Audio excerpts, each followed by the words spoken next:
tell us a little bit about the weekend, and we are thankful to have two of our colleagues from the NBA here too. Kelly Flato, the NBA's EVP of Global Events, and Joey Graziano, the NBA's SVP and Head of Global Events Strategy and Development. So Ryan and Ashley, I'm going to hand it over to you to get us started with some opening comments, please. So first of all, we're super excited for All-Star. I mean, we've been working behind the scenes, but we haven't really addressed it head on just because we've been busy. I think that in working with Joey, who thank you for camping out in Utah for, what is it, 27 days? Yeah, I mean, it's good Marriott points. Good Marriott points. We couldn't be more excited. I mean, we haven't had the game here in 30 years. I specifically remember as a kid, obviously not going to the game or any of the activities at this arena, but was able to go to jam session. And that left a pretty big impact on me personally as a kid, because I felt like I was able to participate in All-Star Weekend. And we've made a tremendous push to bring that back. Maybe even against some of the NBA was kind of over that, and now we're having it back. And this is a really important moment for our state to shine. I mean, it's been 30 years. I mean, to give you an idea of what the difference is, I mean, 10 times the hotel rooms need to be secured. There's two big events over the next 2 weeks. It's the Super Bowl and All-Star. I know that there's probably 120,000 people coming into this town, and we're ready for it. I think, first of all, I just want to thank our state and local governments for their impact and their partnership as we've done this together. The All-Star Alliance, both our county and city mayors. It's been incredible to watch this kind of ramp up. So that's where my excitement is. Well, yeah, same. Just kind of to echo Ryan. We can't wait for next week. And I think when I think of All-Star, I kind of have three big things in my head, which one is access, is that this is a really cool event where we are giving a lot of people in our state access to kind of come in and touch the NBA. And the Jazz, the organization, has done such a good job at creating a whole schedule of events. There's so many opportunities. There's so many different places you can be, and all sorts of price points, and even, offering to ages under the age of 12. Secondly, I think about the community impact. There's a massive list of organizations and HBCU communities that are being positively affected, whether it's part of the $3 million that the NBA is kind of handing out to them, or the day of service, or all the events. We just have so many organizations that will be positively affected. And then lastly, I think about just the opportunity to showcase Utah. I mean, we're ultimate Jazz fans, and we have been for a long time. And we're also massively passionate about Utah. And what a cool opportunity for everyone else to see what we see. And we kind of have it all here. That's what I always say. Utah has it all. We've got this awesome tech sector, and we have the culture of generosity, and we have the physical beauty, and we have so much that is really cool to have a platform to showcase everyone else what we see. So yeah, I can't wait for next week. Question for this for both of you. Maybe you mentioned 30 years ago and how much has changed, and asking maybe from your perspective what the All-Star game presents as far as a unique opportunity to tell Utah's story. Now, I'm not sure if that's maybe an underlying theme. Utah has it all, but how do you see us being able to tell that story through this event? Well, I mean, bringing this many people in is amazing. And we just have enough events lined up that there's just a lot of different perspectives that we get to see, we get to be a part of. And I think, luckily, we have people outside of Utah who are coming, whether it's they have celebrity status or fame or whatever, but they're excited and proud of Utah.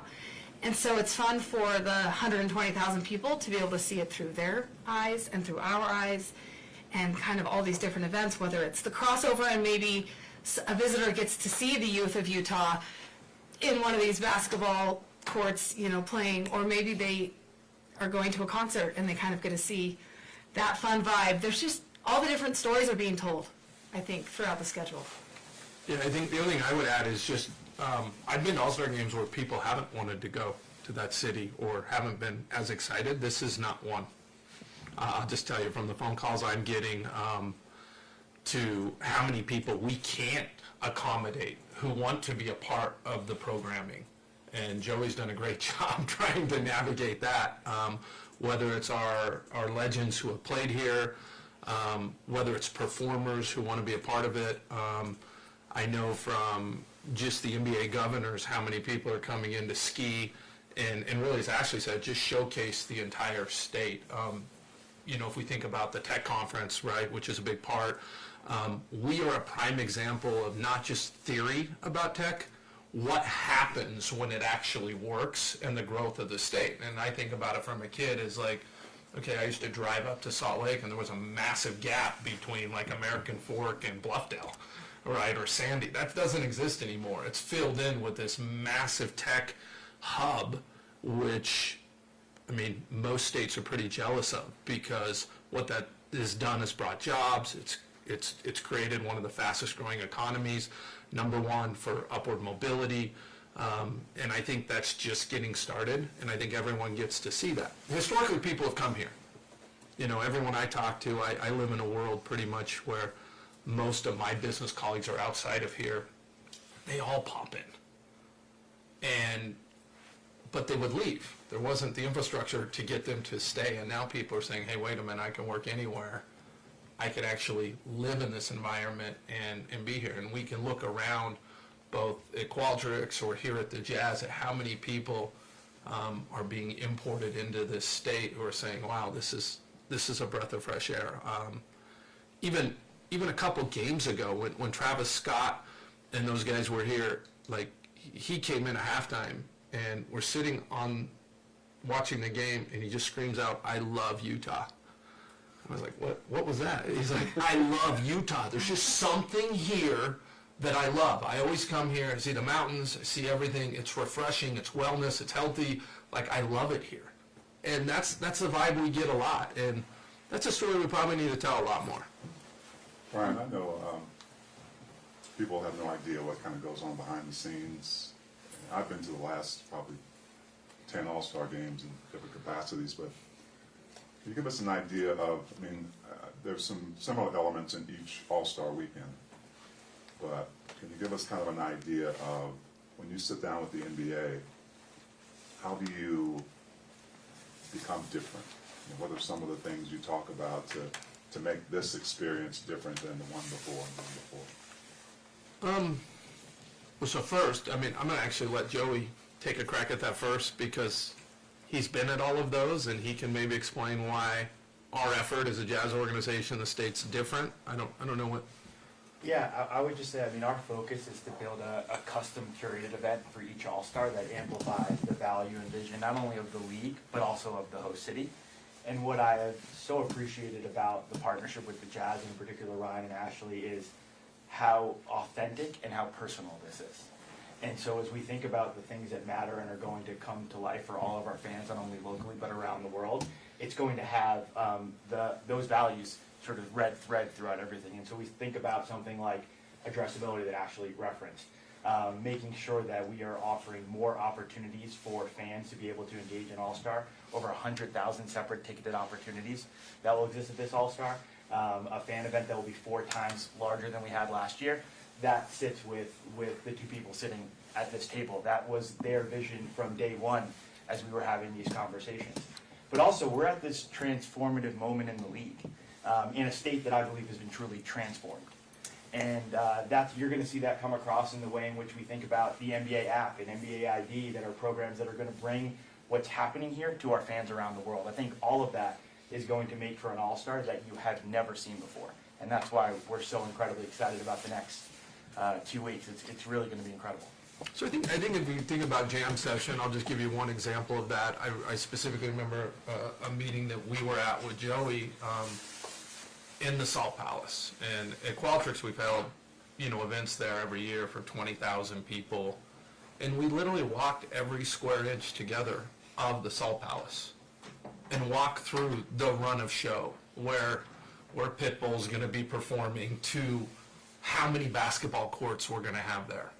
I've been to all-star games where you go and it's like, I just want a ball, I want to shoot. And there was like no ball and no court. And it's like we have 14 different courts with, on top of that, a bunch of carnival games. Like every kid is going to come and be able to shoot. And whether it's a three-pointer, whether it's meeting a legend, or just to get that basketball experience. We're a basketball state, and this is a basketball convention. And that's what we're doing, and we're excited for that. Ryan and Ashley might have both just touched on it indirectly, but at the beginning of the season, I ask every one of our players, if you took me back to your hometown, what would you show me? So let me ask you, if I came into your hometown for this All-Star game, what would you want to make sure I saw in this process? And let me ask it a second way also, if I was a kid in the community, what do you want me to see? So both out-of-stater coming in and someone who lives here. For an out-of-stater, I mean, the beauty shows itself, which is awesome. But I want you to meet our people, because it's a super compassionate state, and I have pride in that. And also, I want you to experience the buzz, the electricity. So I think we're for sure bottling that up, which is awesome.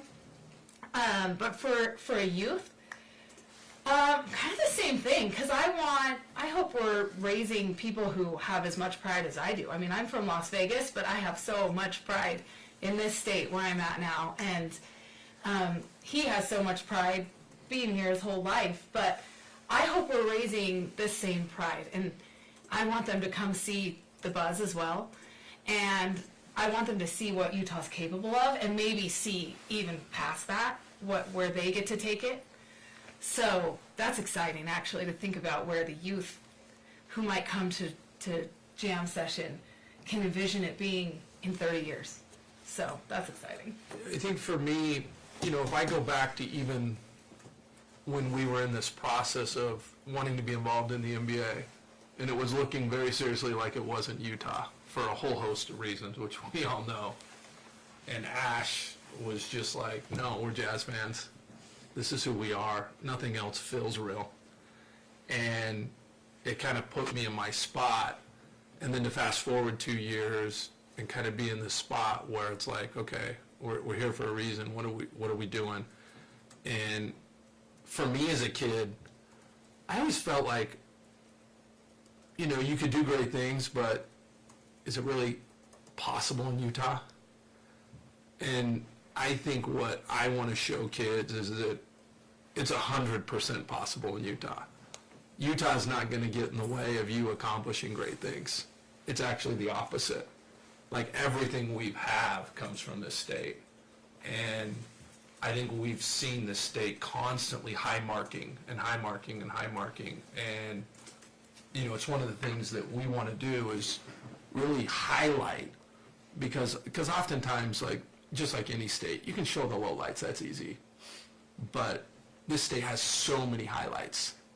And we've been the beneficiaries of that. And so I think we want to show every kid that other people think their state's cool, where they live and where it's at, whether it's legends or people coming back. And just by people showing up here. And we've done a lot of hosting. I mean, that's one of the things you've all seen with our,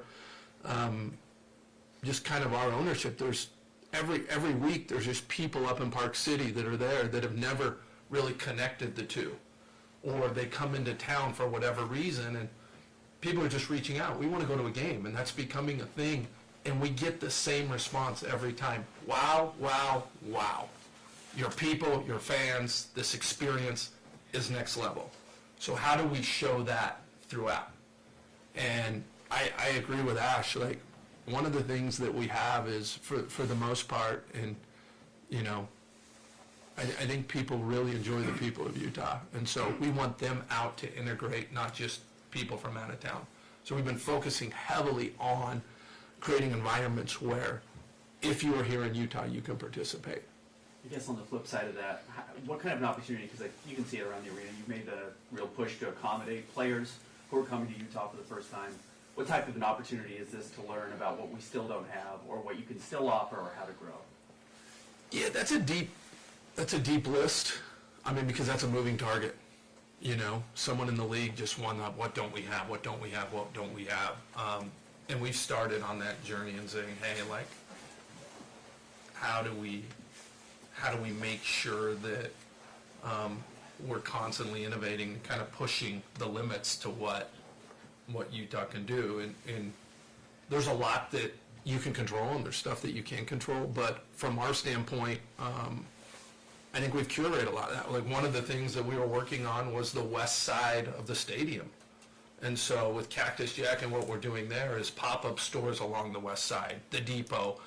We have a full half-pipe that we're doing that's free for everyone with the Utah Sports Commission and Cactus Jack to bring a bunch of snowboarding in there. Well, that would have likely have been just something that no one thought about, and it kind of would have been a dead zone during All-Star.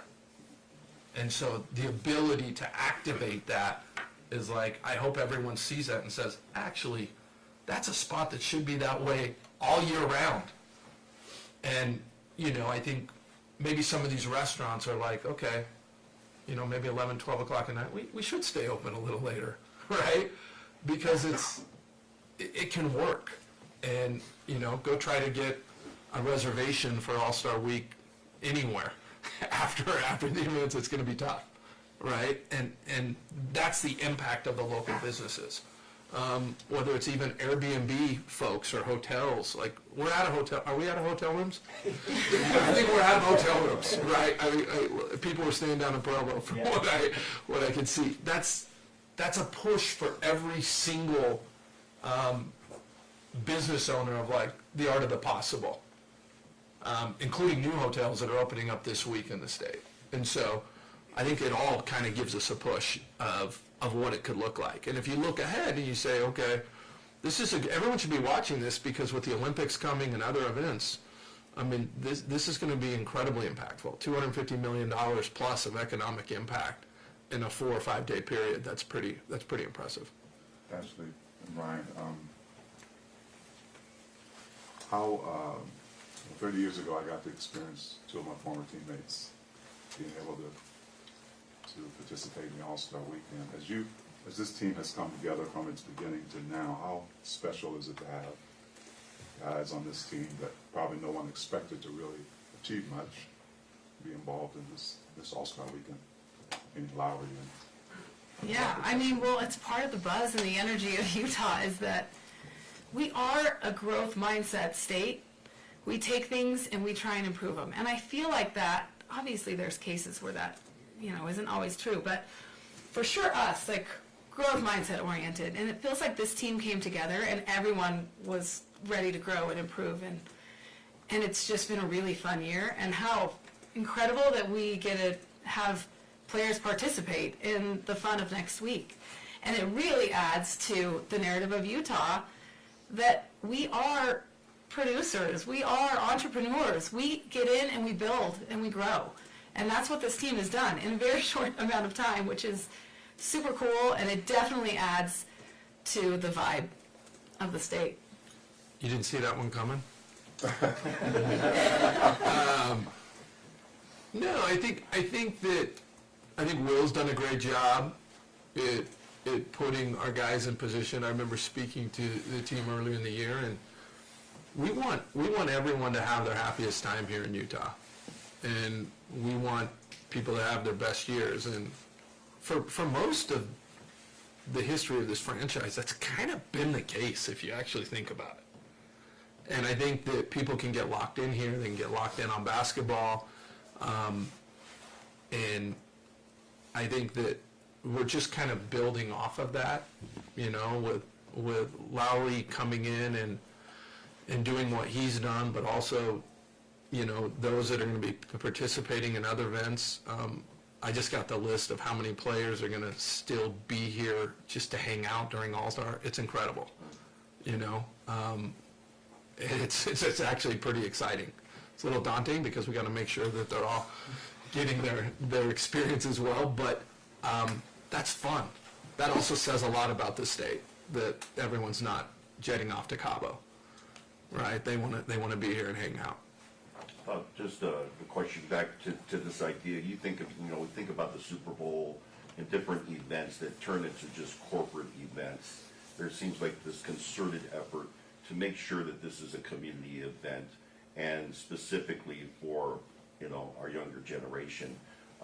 When you think about what your kids will experience in this, what is your hope that what their takeaway from this event will be, as far as their ability to really, with their friends, enjoy something like this event? We were this weekend, we were talking to one of our close friends who works with us, and we were trying to find the headline of the paper because there was a picture of him at jam session, and he was talking about it like with a In bunch of kids 1993, in 1993, and like we were scouring all weekend, like like how do we find this? And I think if we could just replicate that, like where the same experience I had all the way through,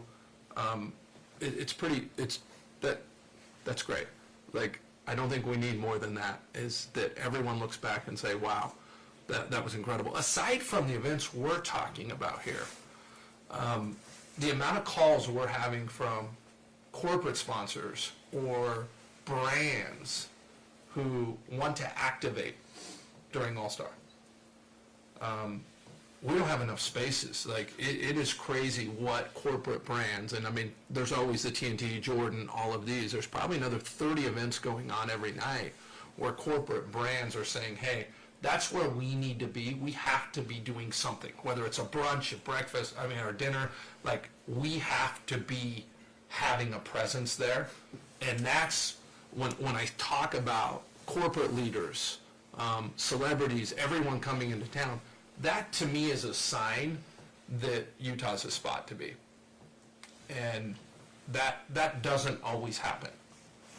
Right, it's not a secret that kind of your average fan is priced out of like the big time events, like the All-Star game in particular. So was kind of creating so many different events around the community and so many different things that could be accessible for sort of your average fan. Was that taken into mind because of those price points? Yeah, I mean, I've been to 7 All-Star games, and that's, I mean, unfortunately, I mean, they even cut down half the arena, or what is there, 14,000 tickets that, I mean, if you think about how many are really for sale and not given to the league, teams, corporate sponsors, there's not that many tickets as you would think. It's not a regular game. And so absolutely, I mean, jam session, if you think about, I mean, HBCU. We also have free events. Yeah, like free Real events. Jam and HBCU is starting at $10. Rising Stars, I think I looked on and you could find tickets for $45. If people want to go, there's something for everyone. And that's been really, really important to us, having been in that spot. Ryan, you see what the O2 games did to Utah and sort of like a ripple effect to the state. Do you feel like this week-long sort of event can be there and can kind of do something like that where there's this worldwide vision and there's further growth here? I mean, all the lights will be on us, but I think it's just one more compelling event of a series that we need to have and we should have and we're going to have. But I think it'll be interesting to look and say, okay, even afterwards, we're going to post-mortem. Hey, what could have gone better, right? What do we need to do to prepare for Olympics and different things like that? Because it has been a while, and if you look at the economic growth and the population growth of Utah, plus just, I mean, when Ed was here, from Delta, talking about the velocity of travel uptick, people are moving around. And Utah's a real easy place to get in and out of. And I know we're branded sometimes in the league as a small market. We're not a small market. I mean, the fact that you can just jump on a plane and land in France, land in Amsterdam, soon Asia, like it's a lot of people can come in and out of this state, and it's relatively easy. Dana White talked about that. It's easy to do business here. It's easy. That's another thing that we want to portray as a state. It's just easy. It's easy to come in and out. That's why we're getting such an uptick I believe, up in Park City and Deer Valley is, the amount of Californians, they're not going to Tahoe. They're not going to these other places. It's easy, it's predictable, they can get in and out, and it's easier. And so I think that's what we want it to feel like. It's like, wow, it just works. Utah just works. Well, and we're hoping, there will be a long-term effect on businesses. I mean, we have 160 businesses who are joining with the NBA Rewards program, and it's incredible the opportunity that they have, and hopefully that will last a long time for them. So, I mean, the opportunity of this next week is great, and hopefully will last a long time. Yeah, I'll just add on, at Gateway, we've got a whole group of a whole show of pop-ups, right? And I think you're seeing some of that on this side as well. Like, that's a whole new concept of the art of the possible. So if they go really well, you could imagine, how we think about retail in this state. I think Utah should be the winter clothing kickoff for all retail, right? When we get players or people or fashion comes in here, they all get to wear their winter clothes, which is 75% of the leagues in a cold environment, right? Like, it should all start and end in Utah every year.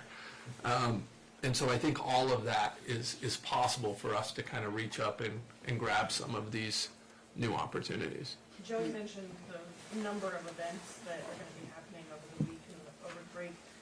I know how involved you like to be in things, and so I'm wondering how difficult it was, because you can't touch everything, right? So how have you been able to kind of pick and choose where you're actually going to be involved?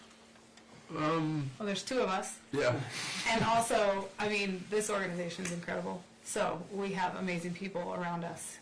And so it feels like an awesome touch is being had on every detail, which is incredible. And we can sleep the week after. You get to do this once every 30 years. We're gonna rally. I've told everyone that. It's like, we're up at 6 and we're gonna go. I want to be at the HBCU game. I want to be at jam session. There's a pitch competition for Black entrepreneurs. There's a pride event. We're gonna be at it all. I mean, one of us we're gonna be going, and we might be dragging 5 kids along. It's okay. You just make it work. And I'm sure many of you are gonna be doing the exact same thing. It's like, get your schedule out, plan it out, and it's fun.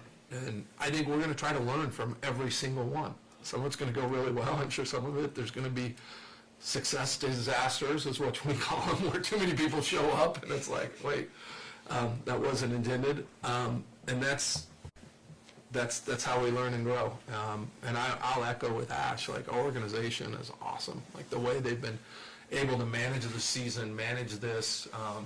If you go up into at the ZZBC, if you go up into the Zions Bank conference room, you will see big shower boards with the entire lineup of every day, every event, every venue, with whether it's at the U or here or All-Star practice. It's been incredibly curated. The way that we've gone after and picked the foundations. I mean, if you actually just look at that $3 million to whether it's the Boys and Girls Clubs, whether it's the Pride Center and Circle, or the celebrity game, Five for the Fight, is a beneficiary. It's pretty impactful for the state. What you touched on kind of what this can mean going forward, but what role is just hosting some of these past events and the successes of those events? What role did it play in being able to draw the All-Star game back to Utah? I mean, it's been 30 years to the date. I'm pretty sure they just go every 30 years. It's it. I mean, it's not like the Olympics. It's beyond just that particular event. I'm talking about other events as well, when you kind of just bring them in as a whole. Well, I mean, I'll tell you from the corporate standpoint, I mean, we were always told that once our event, like the Qualtrics X4 Summit, got to be a certain size, we had to go to Vegas, to the point where Vegas was calling us, saying, hey, when are you coming? almost presumptively. And it's like, no, we're not coming. We're going to keep it, and we're hosting it next month here. And so I think we've had to really think outside the box. How will it work? How do hotels work? How does everything work? And I think by doing that, I think, and others have done it, whether it's outdoor retailers, different things like that, you're seeing, 2 massive new hotels pop up. That's huge for our, and another one coming on this side. That's a big deal for hosting stuff in the future. And I always look at the growth of a city by the amount of cranes in the air, and we got a lot of them in Salt Lake right now, and that's a good thing. Who do you want on your celebrity team? I just want gamers, right? We need some shooters. It's tough to tell who's coming in, but I mean, Joey, how's that going? We got a good meeting this afternoon. I just want like 1 or 2 more players than Dwayne's got. Last question? Thor kind of touched on it a little bit by saying that, he didn't really nobody expected to have like a big showing from the Jazz during All-Star Week. So I guess, what has it been like to watch the emergence of Lowry, the rookie year that Walker is having? It's good energy. Yeah. I think that for those who watched Lowry this summer, saw something there. It's not by accident that we have Lowry. I think that if you've spent a lot of time with DA and Jay-Z, like, they have loved Lowry for a long time. They both do. There's not that many 7-foot shooters who can do what he's done. And that was a key part. I know that Cleveland did not want to move on from him or Ochai. But if there was ever what looks like a win-win in a situation, this is definitely one. And so I think that you look at the fan votes. I mean, this was pretty unanimous across the league that people were watching what Lowry's been doing. I remember J Kidd coming up to me, who's a close friend, after the game. What was it, last week and just said, "Dang, Lowry's good." Right, and that's a pretty big compliment coming from him. Like, you've got something there. And then I think if you look at Walk from the time he started, first of all, what an incredible personality, right? Like, you love that kid, and just how he's progressing, and I think it goes down to the team trust first. The team's got to trust in him, and then second, like, how Will and the staff's bringing him along. They didn't just throw him in right away. They're working him in, and he's had a couple performances that you're just like, wow, like, this is going to be fun. And so, but I also think you look at JC, you look at Mike and Colin and everyone. It's everyone's really bought in, and I think that's what has made it possible. Plus a couple moves to kind of free Lowry up. Like, I don't think that's talked about enough. You make a lot of moves based on position sometimes more than who you can get back or what's going on, because Lowry can't be Lowry if there's 3 people at that position. And so I think that DA and Jay-Z have done a really good job at making sometimes hard decisions to kind of push us forward. I mean, our goal has not changed. We want to win a championship. That's the next phase that I want every kid to be able to see, that you can win a championship in Utah. And you got to make tough decisions to get there, and this was an incredibly tough decision this offseason. And to have it work out like this is as far as the All-Star coming around and having Lowry in it,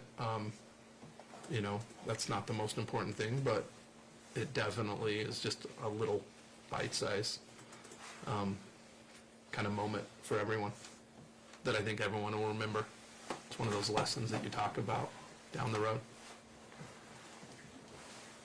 So,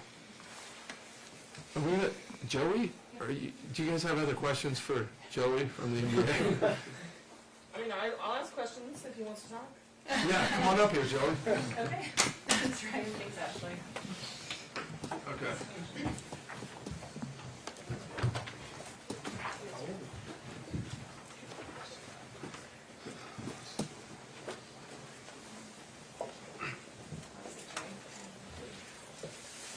typically, when the planning of like an all-star event starts, like where is the starting point? Well, certainly, I mean, this started in 2019. Right. It takes an incredible commitment from a city and a state to be able to commit the type of resources necessary to bring an event of this scale to the city. So I think it starts there with a tremendous commitment across the team, across the city and across the state, that they can develop and bring the type of resources required to bring a truly global event into an American city. So I think that's where it starts, and then becomes the fun part. How do you build the puzzle? And we've got an incredible team here with the Jazz, but also at the NBA that are able to build those puzzle pieces together. And so I think that's what's been the last 18 months in particular, has been a combination of NBA leadership, Jazz leadership, and in particular Ryan and Ashley playing such an incredible close role, being so focused on literally every detail, that the combination of all of that is going to lead to some really exciting results for everybody. What has jumped out to you about Utah and Salt Lake City since you've been here and started this planning process, and then obviously going to see it come to fruition? Yeah, it certainly, as I referenced earlier, to me this is a state that has been transformed. I think many of the stories that have been told about this city and state are 15 years old. And so what's so exciting about the opportunity we have is to put this city on a global scale. I've been amazed by the incredible people, by the leadership, by the tech vision. In particular, as we think about, more tech IPOs have happened here than in New York and LA at times. That's an incredible story that we're so excited to be able to tell when we think about the innovation that has generated from this city. I've often walked around here and said, if Salt Lake City was a stock, man, I'd be buying. And so I think we're excited to tell those stories to our global fans. The physical area of the downtown of Salt Lake is not huge. Is that beneficial, or does that make it harder to get stuff done? I think it's an incredible opportunity. It require some creativity, certainly, but one of the things we learned often from our time when we were in the NBA bubble even was a walkable campus place. The ability to be able to walk from one venue to the other is a really interesting opportunity for our fans who are able to get downtown and be able to see multiple of those events. As we referenced, this event is not just the in-arena events, but is a number of fan events, a number of partner experiences that are going to come to life. And so the opportunity for a fan to be able to go from one place downtown to the next and not have to get into transportation is going to be a part of this event that's really going to be unique and I think exciting. I guess, how much have you had to deal with, like, city planning for, as far as like shutting down roads and how that's going to impact like people who actually live here? Yeah, certainly. It's a part that we think a lot about. Obviously, there are members of this community who have to work on Friday morning, and so we think a lot about how do we build something that is inclusive but not disruptive. And so a lot of time and effort goes into that. And Visit Salt Lake is another group that's been an incredible partner. Certainly, as we think about both the city of Salt Lake and Salt Lake County, their respective leaders have been incredible partners. As we've wanted to make sure the UTA and all of the additional resources that they have dedicated to making sure people can move around the city has all been with the idea of we want to showcase everything this city has to offer. For those who are thinking about maybe moving here one day, certainly one of the exciting parts I think about the tech scene is that when you are building technologies at the rapid rate that this city is, you are an importer of talent. And when we think about that across the world, and that's a great opportunity. So we want to make sure that everything works this city, and we're gonna spend a lot of time and resources dedicated to ensuring that happens. Say a family comes from 20 minutes south of here, for one specific event, you recommend they take the train, do you recommend they come in here, they park and walk? I mean, what's that situation kind of going to look like? Yeah, certainly. I mean, I think UTA has dedicated a lot of resources to ensuring that they're adding additional tracks and making sure that that's an accessible way to get around the city. Certainly, we've been working with the rideshare organizations to ensure that they recognize this is going to be one of those global events where we're going to want to attract as many opportunities as people want to be able to get downtown. But then certainly we expect that once you're able to get downtown, we're going to encourage people to walk. Because I do think there's going to be a lot of possibility and a lot of excitement to be able to see that energy. Also, just the marketing efforts that we put around the city, I think of it as like art pieces. That's the way I'm imagining that the signage coming together and all of those pieces. So we want people to be downtown. We want them to walk from place to place, see the opportunities, feel the excitement and energy. And so once you get downtown, we're really excited about your ability to be able to get around. Thanks, Joe. Okay, thank you. Thanks, everyone.